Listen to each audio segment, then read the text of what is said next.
Captain Marcus Rodriguez adjusted his headset as Flight 447 cruised at 35,000 feet above the Atlantic Ocean. The commercial airliner carried 237 passengers from New York to London, a routine red-eye flight he had flown countless times before. What the passengers didn't know was that their pilot had spent 12 years as a Navy SEAL before transitioning to commercial aviation. The cockpit was quiet except for the steady hum of engines and occasional radio chatter from air traffic control. Co-pilot Sarah Chen reviewed the flight plan while flight engineer Tom Wilson monitored the aircraft systems. Everything appeared normal as they entered their 4th hour of flight time. Marcus had always found peace in flying. After years of high-stakes military operations in hostile territories, piloting commercial aircraft offered a different kind of precision and responsibility. He carried the lives of hundreds of passengers, but without the constant threat of enemy fire or improvised explosives. The transition from military to civilian life had been challenging, but aviation provided the perfect bridge between his past and future. At 42 years old, Marcus had seen enough combat to last several lifetimes. He had led SEAL Team 6 operations in Afghanistan, Iraq, and several classified missions across the Middle East and Africa. His military record included 3 Bronze Stars, 2 Purple Hearts, and a Navy Cross for extraordinary heroism during a hostage rescue mission in Somalia. But those days were behind him now, or so he thought. The first sign of trouble came at 2:47 a.m. when Marcus noticed unusual movement in his peripheral vision. Through the cockpit's bulletproof door window, he saw a flight attendant backing away from someone in the first-class cabin.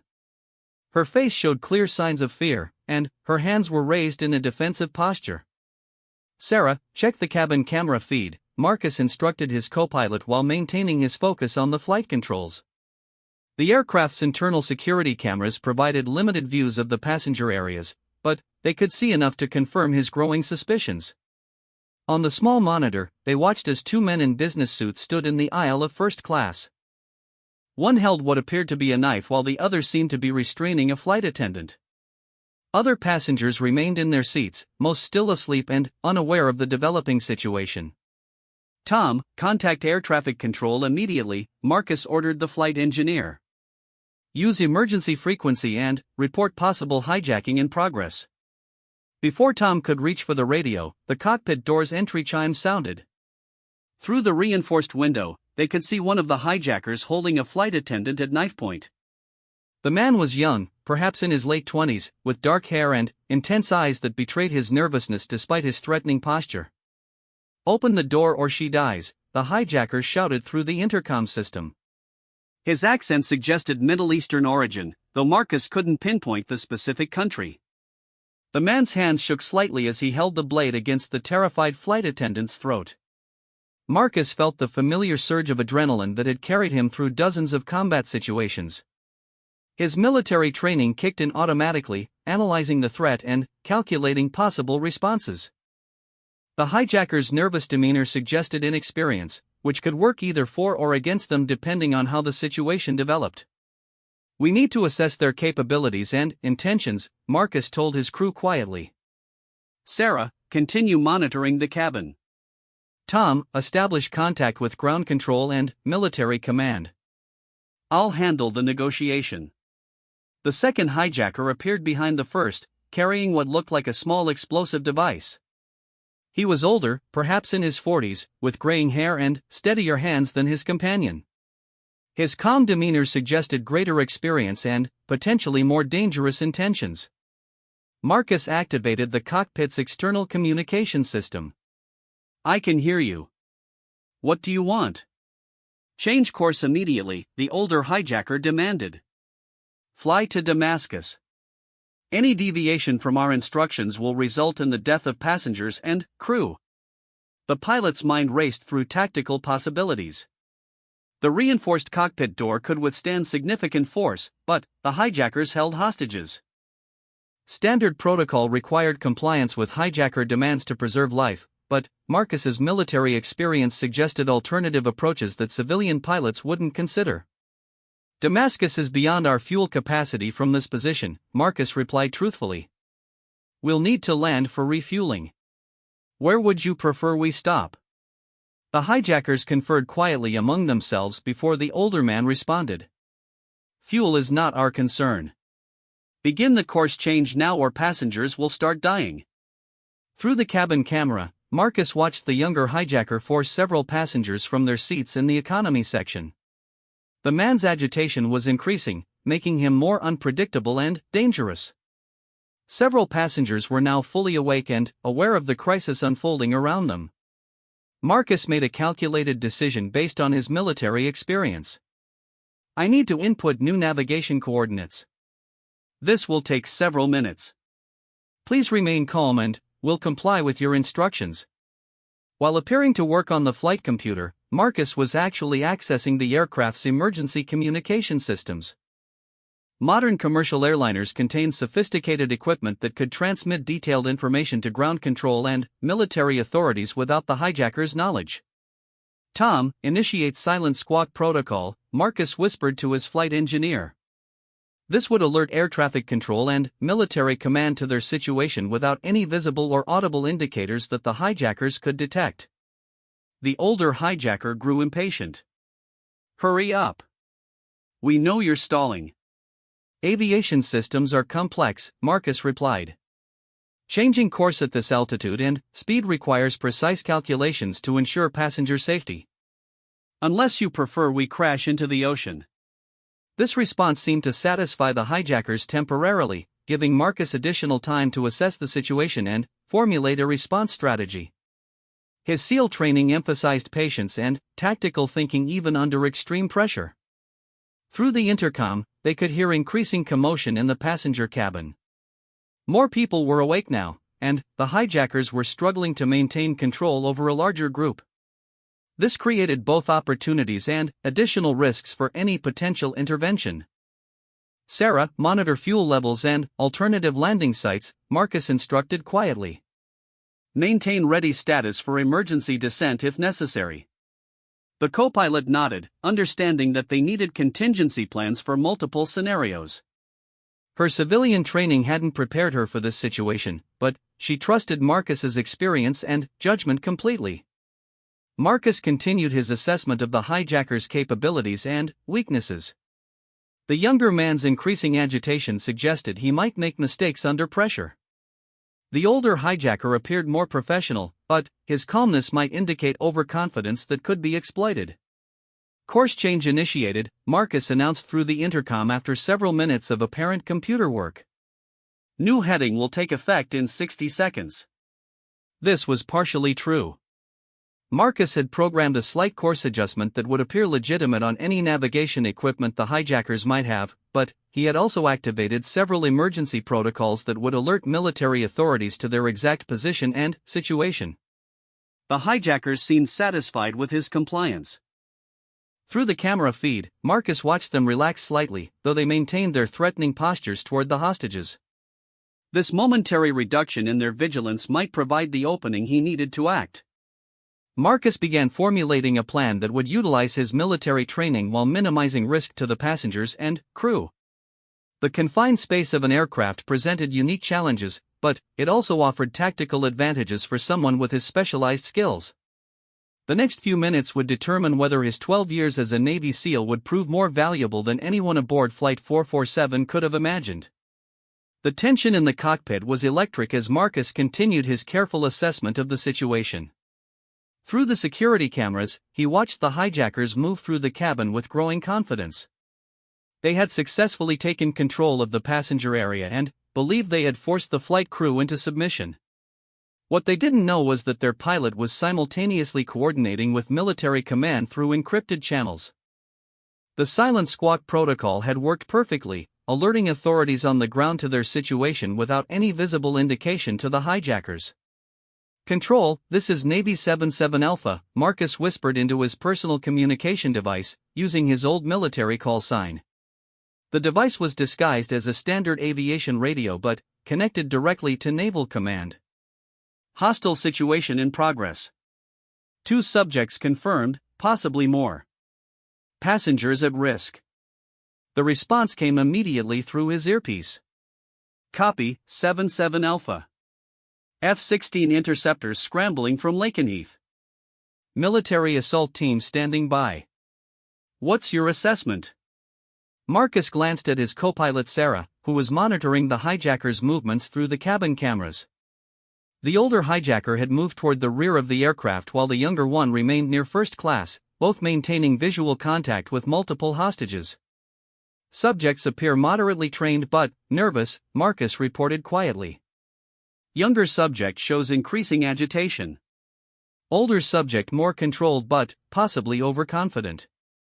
Aircraft systems secure, fuel sufficient for multiple options. Through the intercom, the older hijacker's voice crackled with authority. Pilot, we need confirmation of new heading. Show us the navigation display. Marcus realized they were testing his compliance and technical knowledge. Many hijackers in the past had been fooled by fake course changes because they lacked understanding of aviation systems. These men seemed better prepared. Navigation display activation requires security clearance, Marcus replied through the intercom. For safety reasons, I cannot display flight systems to unauthorized personnel. This was partially true but primarily a stalling tactic. Marcus needed more time to coordinate with military support and assess whether the hijackers had additional weapons or accomplices among the passengers. The younger hijacker's voice joined the conversation, his agitation clearly audible. Stop playing games. We know about airplane systems. Show us the screen or people start dying. Through the camera feed, Marcus watched the young man grab an elderly passenger from his seat and drag him toward the front of the cabin. The passenger appeared to be in his 70s, obviously terrified and physically unable to resist effectively. Sarah, prepare for emergency descent, Marcus whispered to his co-pilot. If this escalates, we may need rapid altitude change to assist military intervention. The co-pilot nodded while monitoring the aircraft's systems. She had never experienced anything like this situation, but her professional training and trust in Marcus's expertise kept her focused on her responsibilities. Marcus made a tactical decision based on his military experience with hostage situations. Sometimes appearing to comply while actually preparing for action was the most effective approach to protecting innocent lives. I'll display the navigation screen, Marcus announced through the intercom. But I need both hijackers to verify the information together for accuracy. This was a calculated move to gather both subjects in one location where he could observe them more effectively. If they took the bait, it would also separate them from the majority of passengers temporarily. The older hijacker seemed suspicious of this request. Why do you need both of us? Aviation regulations require verification by multiple parties for course changes of this magnitude, Marcus replied smoothly. One person reads the coordinates while the other confirms the calculations. Standard international procedure. After a brief discussion between themselves, both hijackers approached the cockpit door. Through the reinforced window, Marcus could see them clearly for the first time. The younger man was sweating heavily despite the aircraft's controlled temperature, while the older hijacker maintained steady composure. Tom, monitor passenger status, Marcus instructed his flight engineer quietly. Count visible hostiles and assess passenger condition. The flight engineer studied the camera feeds carefully. 2 subjects at cockpit door. No additional hostiles visible in passenger areas. Most passengers appear calm but aware of situation. Flight attendants maintaining professional composure. Marcus appreciated the crew's professionalism under pressure. Their civilian training emphasized passenger safety and cooperation with hijackers, but they were adapting well to his more tactical approach to the crisis. Display navigation screen now, the older hijacker demanded through the intercom. His patience was clearly wearing thin, but he still seemed confident in his control of the situation. Marcus activated one of the cockpit displays visible through the door's window. However, instead of showing actual navigation information, he displayed a pre-programmed simulation that would appear authentic to anyone without advanced aviation knowledge. Current position shows Atlantic crossing proceeding normally, Marcus announced. New heading toward Damascus requires fuel calculation adjustments for wind patterns and international airspace clearances. Both hijackers studied the display intently. Marcus noticed the older man seemed more familiar with aviation terminology than his younger companion, suggesting possible prior research or training specific to aircraft operations.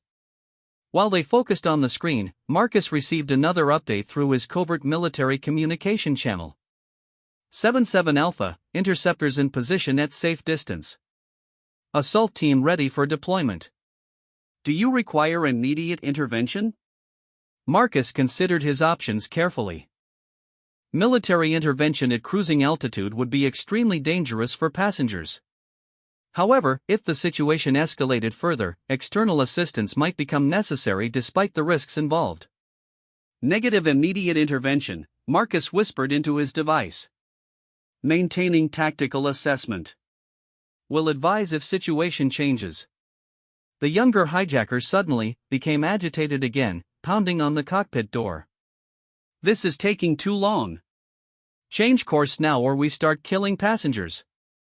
His partner tried to calm him down, but the young man's nervousness was clearly affecting his judgment and self-control. This kind of escalating tension was exactly what Marcus had hoped to avoid, but it also created potential opportunities for action. Course change in progress, Marcus announced calmly. Aviation safety requires careful execution of all flight path modifications.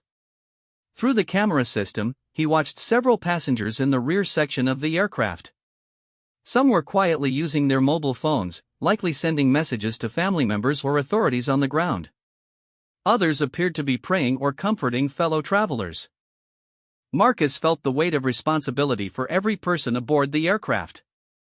His military training had prepared him for life-and-death situations, but protecting civilians required different tactics than engaging enemy combatants in war zones. Sarah, calculate descent options for emergency landing, Marcus whispered to his co-pilot. Multiple scenarios including medical emergency, mechanical failure, and security threat. The co-pilot worked quickly on her computer, generating several contingency plans for different types of emergency landings. Her professional expertise complemented Marcus's tactical knowledge perfectly. The older hijacker moved away from the cockpit door and returned to the passenger cabin, leaving his younger companion to monitor the flight crew's activities. This separation created new tactical possibilities, but it also meant both hijackers were again positioned among innocent hostages. Marcus continued his careful balance between appearing compliant and preparing for potential action. His Navy SEAL training emphasized patience and precise timing in hostage situations, but civilian aircraft presented unique challenges that required adapting his military knowledge to aviation environments. The younger hijacker remained at the cockpit door, his weapon visible and his agitation continuing to increase. Marcus realized that the man's deteriorating emotional state might force him to act sooner than originally planned. Tom, prepare cabin pressure systems for rapid response, Marcus instructed his flight engineer. Emergency scenarios may require immediate altitude or pressure changes. The flight engineer understood that Marcus was preparing for possibilities beyond normal aviation emergencies. While he didn't have military training, he trusted his captain's expertise and experience completely. As Flight 447 continued its journey across the Atlantic, Marcus knew that the next phase of the crisis would test every skill he had learned during his years as a Navy SEAL and his experience as a commercial pilot. The situation aboard Flight 447 reached its critical moment when the younger hijacker's patience finally snapped completely.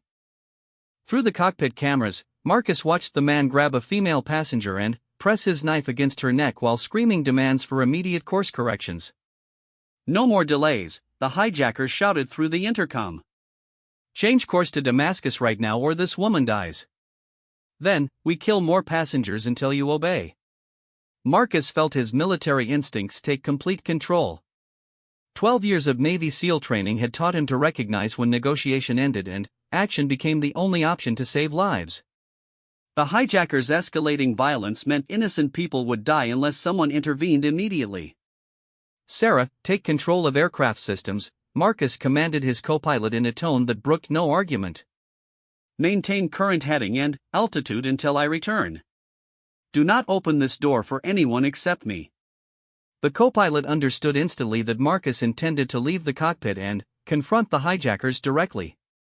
While this violated every protocol in commercial aviation, she trusted his military judgment and experience completely. Tom, activate emergency transponder and maintain contact with ground control, Marcus instructed his flight engineer. If anything happens to me, follow Sarah's commands and cooperate with military intervention. Marcus removed his pilot's uniform jacket, revealing the compact tactical equipment he always carried as a remnant of his military service. Hidden beneath his civilian clothes were a ceramic knife, flexible restraints, and a small communication device that could coordinate with military forces.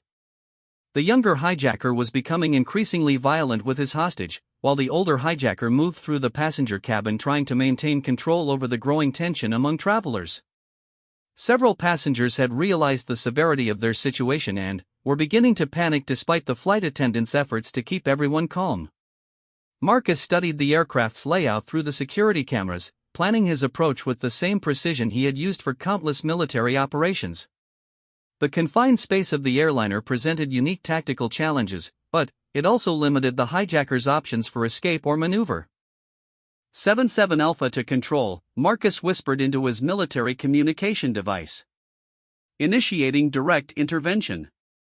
Maintain interceptor distance but prepare for emergency scenarios. The response came immediately through his earpiece. Copy, 77 Alpha. Medical and tactical support standing by. Exercise extreme caution with civilian population. Marcus positioned himself at the cockpit door, studying the hijackers' exact locations through the security feed.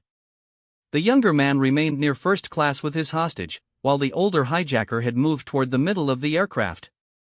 This separation would allow Marcus to engage them individually rather than fighting both simultaneously. Using the aircraft's internal communication system, Marcus made an announcement that would seem like compliance to the hijackers but was actually a signal to his crew and any passengers who might understand military terminology. Ladies and gentlemen, this is your captain. We are experiencing a navigational adjustment that requires immediate course correction. Please remain in your seats and follow all crew instructions during this maneuver. The words navigational adjustment and immediate course correction were code phrases that military personnel would recognize as preparation for tactical action. Several passengers who appeared to be veterans or law enforcement officers subtly adjusted their positions in response to the announcement. Marcus activated the cockpit door's emergency release mechanism and stepped into the passenger cabin with the fluid, silent movement of a trained special operations soldier. His civilian pilot appearance disguised the lethal precision of his military training. The younger hijacker was so focused on threatening his hostage that he didn't immediately notice Marcus's presence in the cabin. This gave the former Navy SEAL precious seconds to close the distance and assess the exact position of both threats. Marcus moved through the first-class cabin with the stealth techniques he had perfected during years of covert operations. His approach was completely silent, and his movements were calculated to avoid alerting either hijacker to his presence until he was ready to act. The older hijacker spotted Marcus first and reached for his weapon, but 12 years of combat experience had taught the former SEAL to anticipate such reactions. Marcus closed the distance in 2 quick steps and applied a blood choke that rendered the man unconscious in seconds without alerting the younger hijacker to the confrontation. The female hostage saw Marcus approaching and understood instinctively that rescue was imminent. Her slight shift in position distracted the younger hijacker for the fraction of a second that Marcus needed to complete his approach. Marcus struck with the precision and speed that had made him one of the Navy's most effective special operations soldiers. The hijacker's knife was disabled and removed in one fluid motion, while a follow-up technique rendered the man unconscious without serious injury. The entire confrontation lasted less than 30 seconds from start to finish. Both hijackers were neutralized, disarmed, and restrained using techniques that Marcus had employed in dozens of real-world military operations. Ladies and gentlemen, the threat has been eliminated, Marcus announced over the aircraft's public address system. Please remain calm and in your seats while we coordinate with authorities for emergency landing procedures. The passengers erupted in applause and cheers as they realized their ordeal was over. Several travelers who appeared to be military veterans or law enforcement officers approached to assist with securing the unconscious hijackers using improvised restraints. Marcus returned to the cockpit where Sarah and Tom had monitored the entire intervention through the security cameras. Their relief was obvious, but they maintained their professional focus on aircraft operations and passenger safety. "Excellent work, Captain," Sarah said with genuine admiration. I've never seen anything like that outside of action movies. Military training has some advantages in unusual situations, Marcus replied modestly while resuming control of the aircraft. Let's coordinate emergency landing and get these passengers safely on the ground. Marcus contacted military command through his secure communication device. 7-7 Alpha to control. Threats neutralized, aircraft secure, requesting emergency landing clearance at nearest suitable facility. The response came with obvious relief in the controller's voice. Outstanding work, 7-7 Alpha. Cleared for emergency landing at Shannon Airport. Medical and security teams standing by for immediate response. As Flight 447 began its descent toward Shannon Airport in Ireland, Marcus reflected on the unexpected way his military past had intersected with his civilian career. He had hoped never to use his combat skills again, but protecting innocent lives would always take priority over personal preferences. The passengers organized an impromptu celebration in the cabin, thanking Marcus and the crew for their professionalism and courage during the crisis. Several travelers approached the cockpit to express their gratitude personally. "You saved all our lives," an elderly gentleman told Marcus. "We can never thank you enough for your courage and skill."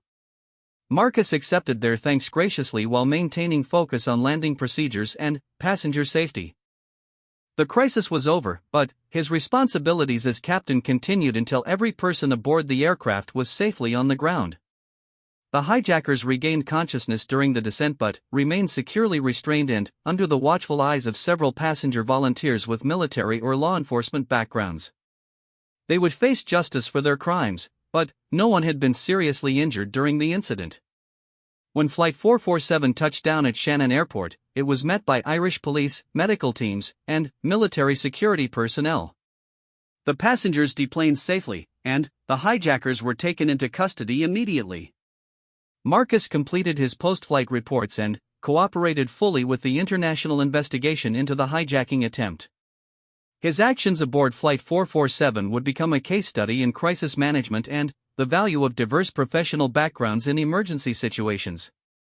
Later investigations revealed that the hijackers had been part of a larger terrorist network planning multiple simultaneous attacks on commercial aircraft.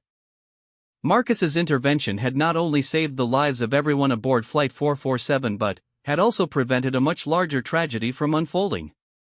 The former Navy SEAL returned to commercial aviation with a deeper appreciation for the unexpected ways that military training could serve civilian purposes. He continued flying for years afterward, though he never again encountered a situation that required his specialized combat skills. Marcus Rodriguez proved that heroes often come in unexpected forms, and that the training and dedication learned in military service can protect and serve others in ways that extend far beyond traditional battlefields.